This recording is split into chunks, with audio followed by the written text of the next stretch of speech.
Dvere si bežne otvárame kľúčom, no v mimoriadnych situáciách existuje viac možností, ako sa dostať do objektu. Práve na to bolo zamerané školenie zásahovej jednotky policajného zboru, ktoré zorganizovalo naše občianske združenie Bývajme bezpečne. Zásahová jednotka policajného zboru Slovenskej republiky si robila svoje vlastné školenie alebo nácvik, pretože ona pri svojej činnosti často potrebuje to, aby sa čo najrýchlejšie dostala do objektu, a to hlavne cez hlavné vstupné dvere. Či už ide o byt, rodinný dom alebo nejaké iné priestory, kde sa veľmi rýchlo a efektívne potrebuje dostať dovnútra cez uzamknuté dvere. A využila tú možnosť vyskúšať si 3 najčastejších zástupcov, tak to poviem, dverí, ktoré sú používané na Slovensku, alebo typov dverí, ktoré sú používané na Slovensku, a to sú bežné, obyčajné papierové dvere. Tie má najväčší počet ľudí. Potom sú to na druhej strane reálne, skutočné bezpečnostné dvere, také, ktoré dokážu ochrániť. A medzi tým niekde sa nachádzajú dvere, ktoré sú označované za bezpečnostné, ale žiaľ Bohu len v úvodzovkách, pretože veľakrát ide o podvod a takéto dvere nespĺňajú žiadne známky ochrany svojou konštrukciou ani ničím.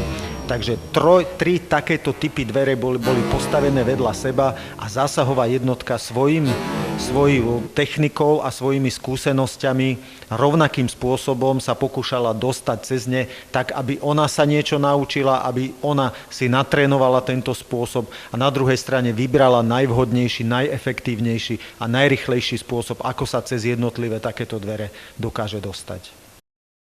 Tieto exkluzívne zábery poukazujú na kvalitu konkrétnych dverí, ale hlavne na dôležitosť tohto výcviku.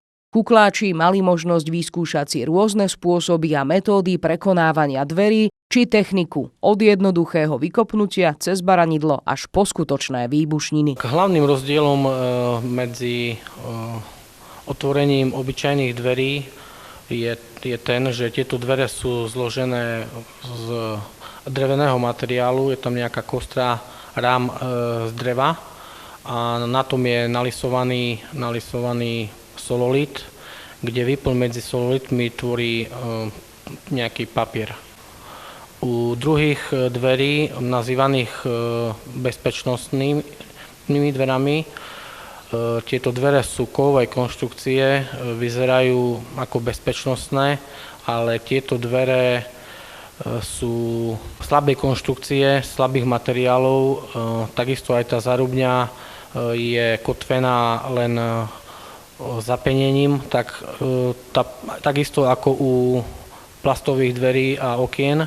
A u tretích dverí môžeme vidieť kvalitné bezpečnostné dvere, kde dvere sa skladajú z kvalitnej konštrukcie, je tam masívny rám, plechy sú na tú konštrukciu bodovo zvarané, to nám vlastne zaručuje pevnosť týchto dverí a samotná zárubňa je špeciálna k týmto dverám, kde zárubňa je kotvená a následne privarená, plus samozrejme je vyliata betónom a zosilňovaná je z vnútornej strany hrubými materiálmi, zosilneniami. V prípade použitia trhaviny bola vlastne použitá rovnaká nálož pre všetky 3 typy dverí. Samozrejme, dvere obyčajné, drevené sa rozleteli na 1000 kúskov. Pri použití takej istej trhaviny na bezpečnostné dvere, tzv. Čínske, malo to, dá sa povedať, ten istý efekt. Tie dvere sa vlastne prehli, ako sme mohli vidieť. A pri kvalitných bezpečnostných dverách, kde sú použité kvalitné materiály a zosilnenia, vlastne tieto dvere vydržali celý tento nápor. Tým pádom tieto dvere ostali neprekonané. Toto školenie alebo nácvik malo pre zásahovú jednotku Policajného zboru Slovenskej republiky veľký význam. Mali si možnosť overiť klasické spôsoby, ktoré používajú pri prekonávaní vstupných dverí, ale naučili sa aj ďalšie poznatky, ktoré im to prinieslo pri rôznych typoch dverí, že nie všetky náradia alebo spôsoby prekonania sú vždy účinné, čiže naučili sa to rozlišovať. Na druhej strane aj pre bežných ľudí, pre bežného človeka malo takéto školenie význam, pretože aj pre odborníkov, aj pre laikov znova to prinieslo poznanie, že spoliehať sa na nízke ceny pri výbere bezpečnostných dverí nemá žiaden význam, pretože ten osoch, tá služba takýchto podvodne označovaných za bezpečnostné dvere, používanie takýchto dverí vlastne neprináša žiadny osoch a takéto dvere pri hrubom násilí sa správajú úplne rovnako ako bežné, obyčajné papierové dvere. Školenie malo veľký úspech a ešte väčší význam. Zásahová jednotka ľahšie rozpozná, čím v ceste stoja dvere obyčajné alebo bezpečnostné. Ďalej, akú metódu na ich prekonanie použiť a hlavne urobiť všetko v čo najkračom čase a bez zbytočného hluku.